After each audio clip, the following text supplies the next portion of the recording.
Hello everybody, my name is Manu. Welcome to another Eternal Contenders video.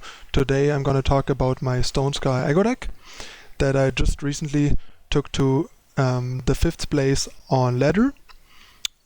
This deck is basically entirely my own design. It came from the idea of wanting something that is more versatile and robust than Jiddo, but has a better curve and a better proactive game plan than Stonescar Burn usually, which is kind of a weird deck with a couple of 1-drops and a lot of holes in the curve and like 10 plus 5 drops. It just looks awful on paper and feels about as awful in a lot of games. Sure, it's still kind of powerful and performs reasonably well, but I just felt like it should be possible to do better than this. So I started working on like a medium Stonescar Aggro without Jiddo and just all the good cards in the colors, basically kind of a bit closer to what Rakano is doing in the Rakano colors basically. Alright, so let's talk about the cards as usual. First off, we have Flame Blast. This is currently a 2-of. At various stages it was anywhere between 0 and 4. At the moment it's 2, but it could easily be 3 or 4. But 2 is like the minimum. It gives the deck nice reach while being more flexible than Obliterate. Sure, on 5 it deals a damage less and it wastes some damage on units, but on the other hand it lets you use it as a removal early on, like on turn 4 for example you can play a 2-drop and Flame Blast something for 2 and stuff like that. It's just a lot more flexible and can be used as like a weak removal earlier for cheap or even for expensive on units on like 3 or 4, while still finishing off the opponent while doing like 1 damage less unless you hit the 6 power compared to Obliterate. I tried Obliterate actually for a while, and there were various games where my opponent would die to Obliterate, but I was stuck on 4 and died before I could ever find the 5th power to obliterate my opponent.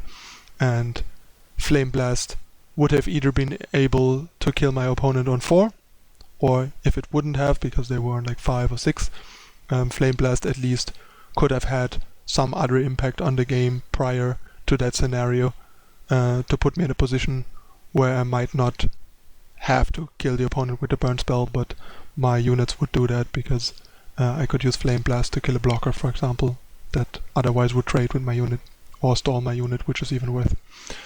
Alright, next off we have the 1-drops. I mean, Oni Ronin and Pyroknight don't need much explanation. They are like the 2 best aggressive 1-drops in the game basically. They have 2 power, they have additional value in Ronin snowballing with Warcry, and even if he like trades into a Temple Scribe, generating some value thanks to Warcry, making it almost an even trade. And Pyroknight, while a lot worse early on, has nice synergy with Rapid Shot, trampling over for the wasted damage basically, and having the potential to turn into a late game monster if we flood out a bit, and can single-handedly win games in the late game if we draw a couple powers too many, which happens if you have enough power in your deck to hit your power drops and curve up to 4. Then you obviously also will have these games where you hit 5 and 6. So having a contingency in stuff like Flame Blast and Pyroknight is great. And the last 1-drop is Knifejack. I wanted more than 8 1-drops because I basically want this deck to play a 1-drop on turn 1 almost every game, as often as possible, and even have the potential to go 1-drop into double 1-drop for like the power opening basically, and Knifejack seemed like the best option as third 1-drop. Some of you might wonder why not Grenade Drone. Drone is just not a very great fit in this deck because on the offense, Grenade and Drone is actually pretty bad. There's a lot of 2 health units that stop it. Stuff like Crownwatch Paladin, for example, makes Drone look really stupid. And the fact that it only has 1 attack makes it lose to stuff like Sandstorm Titan with Rapid Shot, which is also crucial because Knifejack can just attack into a Sandstorm Titan and Rapid Shot it down. So yeah, Grenade and Drone would often not be able to like attack as well as Knifejack. It's better on defense, or if you try to go wide, but not really here in my opinion. I even tried Drone for a bit, and exactly the issues I mentioned and expected came up and made me cut it again. The other alternative that I recently started testing, but I'm not sold on yet, is Blood Beetle, simply because the 2 damage from Knifejack can be problematic against decks like Burn, or sometimes also Jiddo, for example, because every life matters there, and the fact that we also have Shadowlands Guide makes that worse, because if the only guy you could get back is a Knifejack, you take another 2, which can be really problematic. That's like one of the main interactions why I considered Beetle, and getting back a Beetle with Shadowlands Guide is actually really nice, because then it can turn into a 3-2 flying if it already triggered its Infiltrate the first time around, and having an evasion unit is also really nice if the ground is a bit clogged up. And we have a couple of ways to take care of Sandstorm Titan usually, so even against Titan decks, evasion is kind of a thing. So Beetle is an option. The problem with Beetle is that the later you draw it, the harder it gets to infiltrate it, and that it has the same issue as Drone against cards like Crown Watch Paladin, which is a pain to deal with, and you don't really want to waste a Rapid Shot against the Crown Watch Paladin just so your Beetle can like attack. So that is a problem, but I need to test how big of an issue that is, because there is certainly as many potential upsides to Beetle as there is to Knifejack, and it's just a matter of like which downside is the bigger deal basically. And yeah, so just keep that in mind. If you play this deck, you might want to give Beetle a try and see for yourself how much you like it. Knifejack is kind of the safe bet, definitely works, although it sometimes has some diminishing returns thanks to its summon trigger, but all in all it's a pretty reliable choice, while Beetle has the potential to be better, but needs to be tested if it actually is, or just makes the deck worse and less reliable in the early game. So next we have for Rapid Shot, pretty standard for any unit heavy Stonescar Aggro deck, just great card, doesn't need any explanation. And as you can see, all my units basically are capable of beating anything with the help of a Rapid Shot, including Sandstorm Titan, which brings me back to Knifejack over Drone. Then we have 4 Torch, which is also self-explanatory in any fire deck basically. There is occasionally lists in tournaments that you see that run less than 4 Torch, like some Stonescar mid-range decks or whatever, and I am pretty convinced that even in these cases it is just wrong. The card is just too flexible and too efficient to not simply run 4 in the main deck. The card is just an all-star. It's like one of the best cards in the game, as innocuous as it might seem. Which is, I think this card is a huge reason to why fire decks are like the most successful and most powerful decks in the game right now. Then we have a package of 4 removal spells, split between 2 Suffocate and 2 Annihilate. This is kind of an even split because they have a lot of overlap, but Suffocate deals with all the annoying like turn 3 high health units like Felon Bloodcaster, Seraph, Cornbury Healer, stuff like that, while also basically killing almost anything the Torch does. So basically it is like a sorcery speed Torch 5 and 6, which is pretty nice because removaling stuff for 1 power compared to 2 is a huge difference. Like we can go 1 drop into 1 drop and Suffocate instead of 1 drop into Annihilate, so that's like a really big deal. And you also get a lot more tempo from suffocating 3 drops than from annihilating 2 or 3 drops, for example. You can even kill 2 drops while gaining tempo, like Champion of Glory, for example, is a really important thing to deal with, and having extra ways to do that is great, and gaining 1 tempo in the process is even better.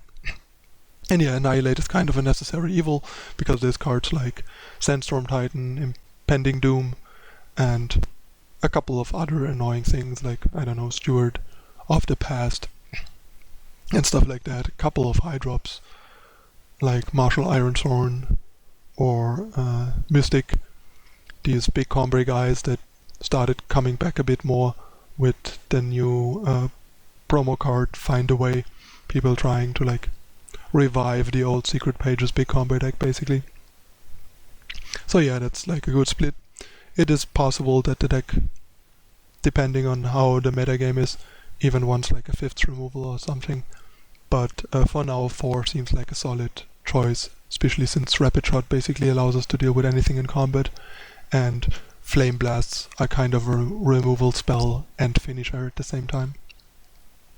Past a certain point in the game, like early on, they're obviously worse or not even castable compared to Suffocate or Annihilate, but if it's like our last hand card in like turn 5 or 6, we might as well just spend our entire turn Flame Blasting that Sandstorm Titan or Martial Ironthorn, because we have nothing better to do with our power anyway, and we just want to get that blocker out of the game.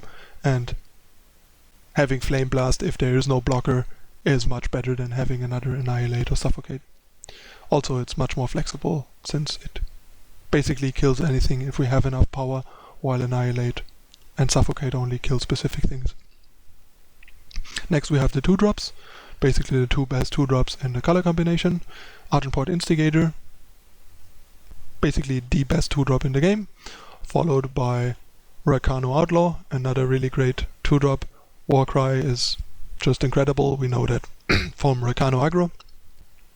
And even in this deck there's no difference. Getting Warcries, a couple of Warcries off, like Oni into Outlaw, is one of the best openings of this deck, followed by some like removal and combat tricks. Can snowball out of hand really quickly and give us similar draws and potential as Rakano. Next off we have Cabal Countess. While she is kind of nice, she usually is either pretty good or pretty bad, which is why there's only 2. This card is especially good against more reactive decks, like control decks, especially decks with harsh rule. You can just present some board, pressure them. If they harsh rule, we can just end of turn counters and keep beating. But in a lot of cases, she's really slow. Basically costs 7 power to make her 6/1 quick draw. Without her ultimate, she trades with anything, even with random stuff like Initiate of the Sands, Temple Scribe, all these like weak units, and then she still is like super vulnerable to stuff like Torch and Silence, for example. Like Desert Marshal, for example, is a pain for Countess. You end of turn Countess, ultimate attack just for them to like Desert Marshal and trade, trading 2 power for 7 of our power, and 1 for 1 in cards, basically costing us 2 turns. So yeah, it's kind of good against one half of decks and kind of poor against the other half, so I decided to only run a couple so that we don't always have her when she's bad and split our 3-drops, since the other 3-drop is also a bit situational but also potentially really great. It's Shadowlands Guide. We still have 12 1-drops, which is a decent amount for 2 Shadowlands Guide, which is also why there's only 2 and not more, because we don't always have a target, especially not on turn 3, because even though we might have drawn a 1-drop, our 1-drop is still alive. But it's nice card advantage, and it's also like one of the best 3-drop options available in the combination. Like sure, there's Scepter, I tried Scepter for quite a while. I tried anything from 2 to 4, and the problem was just that the deck does not reliably have a unit on turn 3. It's just that, like, you don't always have a unit, even though we have quite a bunch of units. I even tried going up to 10 or 12 2-drops with the 4 Scepter version, but the problem was, first of all, the additional 2-drop options are all lackluster. There's stuff like the Golem that gives you an armor that doesn't have quick draw, which makes Scepter not as powerful, because as a 4/3 it still dies to Torch and trades with, like, most units it trades before, and still dies to stuff like Sword of Icaria. Then there's options like Hair Trigger Stranger, which has quick draw, but is kind of underwhelming aside from that. So then there were these draws where I just drew a bunch of like random 2/2 quick draw dudes, and the opponent just had 1 or 2 bigger blockers, and I couldn't push through anymore. I even tried Hair Trigger Stranger and Ruthless Stranger in place of Knifejack to get some more value out of them and make Hair Trigger Stranger better, but that also didn't really pan out, because if you don't have a Hair Trigger Stranger, Ruthless Stranger was significantly worse than Knifejack due to having 1 health, and especially due to being very vulnerable to silence, like Desert Marshal and Valkyrie suddenly turned my 1-drop from capable of trading with any of the Warcry units in Rakano into a 1/1 that barely did anything, for example, and stuff like that. So that didn't really work out. And yeah, so the and I also tried Lesrai Ranger, obviously, and the problem was that you usually want to play Rakano Outlaw on 2 if you have it, to get maximum out of the Warcry, and to get a couple of free attacks in the beginning thanks to quick draw, because the blockers could trade with, say, a Lesrai Ranger but not with a Rakano Outlaw, so you don't need removal or combat trick to keep attacking, which is really nice.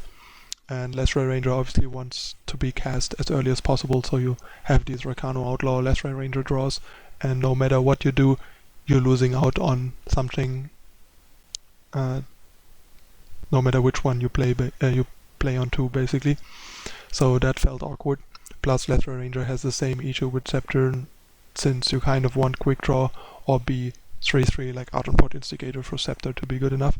So I basically was down to like 3 or 2 Scepters by this point, and still had like too many draws where I was sitting there with Scepter in hand and nothing to put it on, or nothing good to put it on.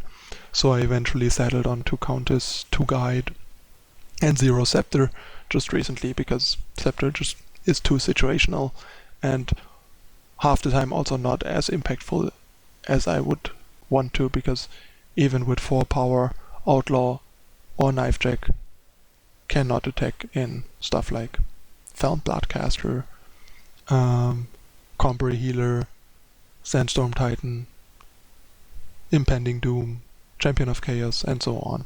There's just various units with 5 healths that still stop a 4 power Scepter wielder. So that's just that with Scepter. Next we have, obviously for Champion of Chaos, needs no explanation.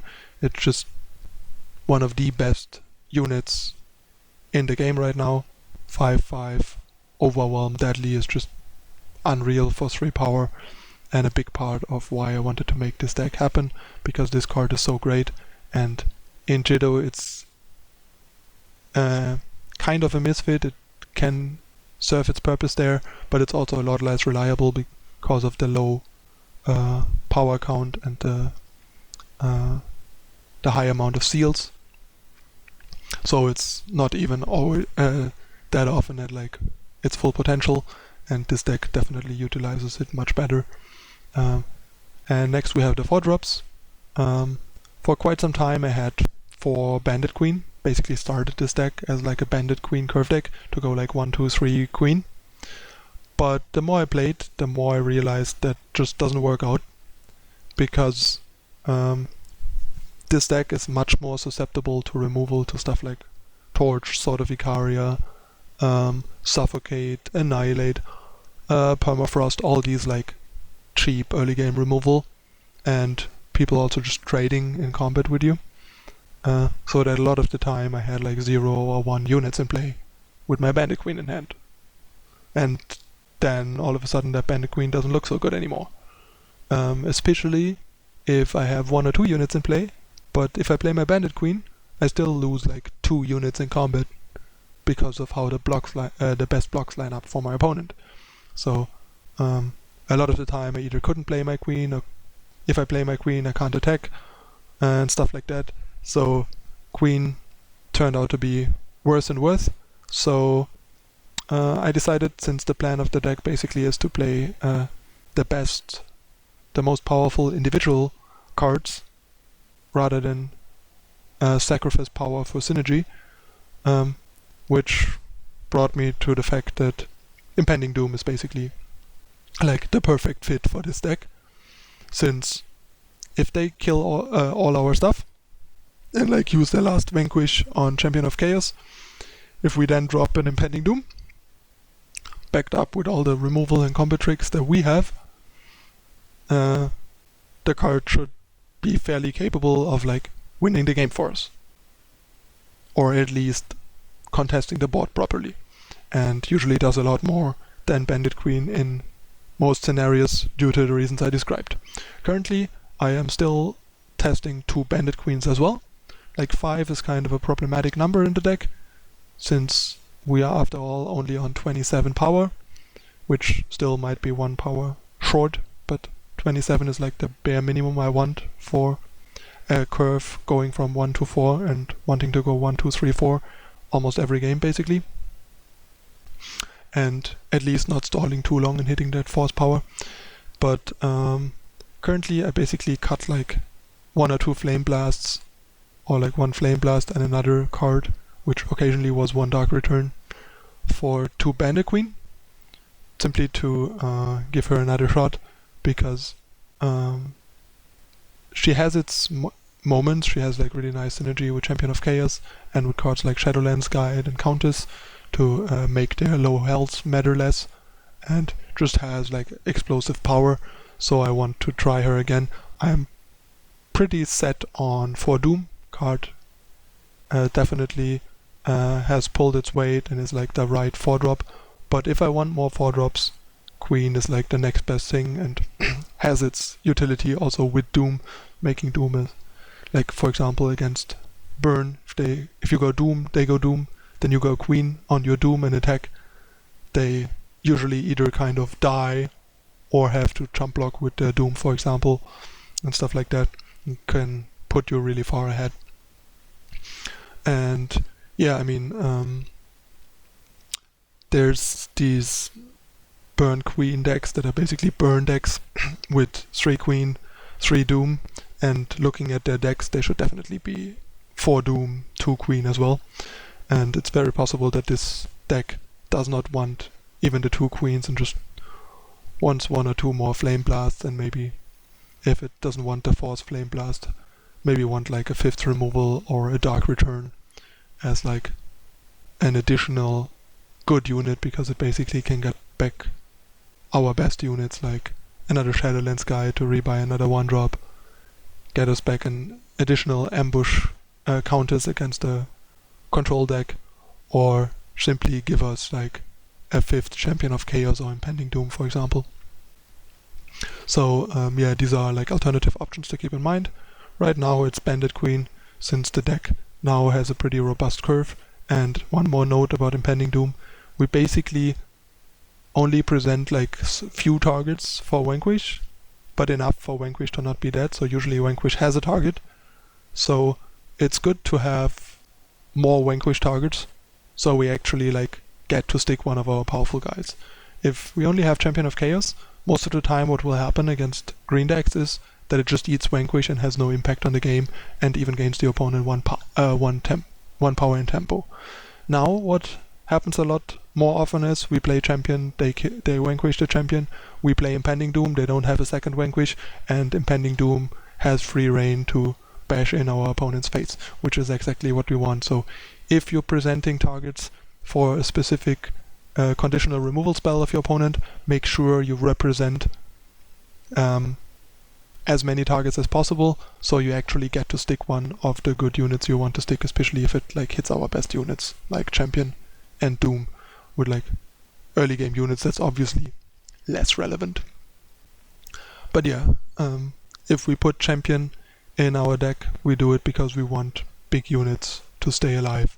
So just put in enough that they actually do, even against someone targeting them with Vanquish. And one other note on Shadowlands Guide, part of why I implemented Shadowlands Guide is because this deck can actually like play a reasonably grindy game and go fairly long in games. I've won like games in the late game against control decks, just running them out of like stuff because they didn't get to stick like a staff of stories to pull them far ahead, and they only had like wisdom and stuff. And keep in mind, wisdom mostly in these decks only makes up for them running a lot more power than we do.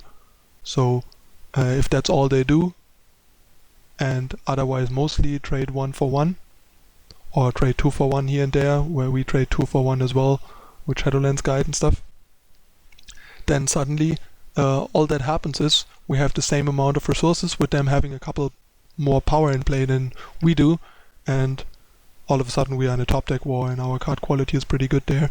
And then in the late game, drawing like a Shadowlands Guide, returning a Pyroknight that either already has been ultimated and is a 6/5 and can be turned into a 10/9, or even getting back a 2/1 that can be turned into a 6/5 is huge.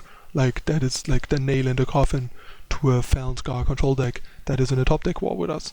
So it serves as kind of a 3-drop and tempo gain early on, but also as like a really nice grinding tool that can do really powerful stuff with Pyroknight in the late game. So keep that in mind. Last but not least, we have the power base, 27 power, like I said. No monuments, both monuments are kind of lackluster. The red one is okay-ish in here, but at 27 power, and given that we want to go 1, 2, 3, 4 usually, we cannot really afford depleted power well, and the red monument is also not that powerful to sacrifice curving consistency, and we are only on 27. If I would run 28, the 28s would probably be a red monument.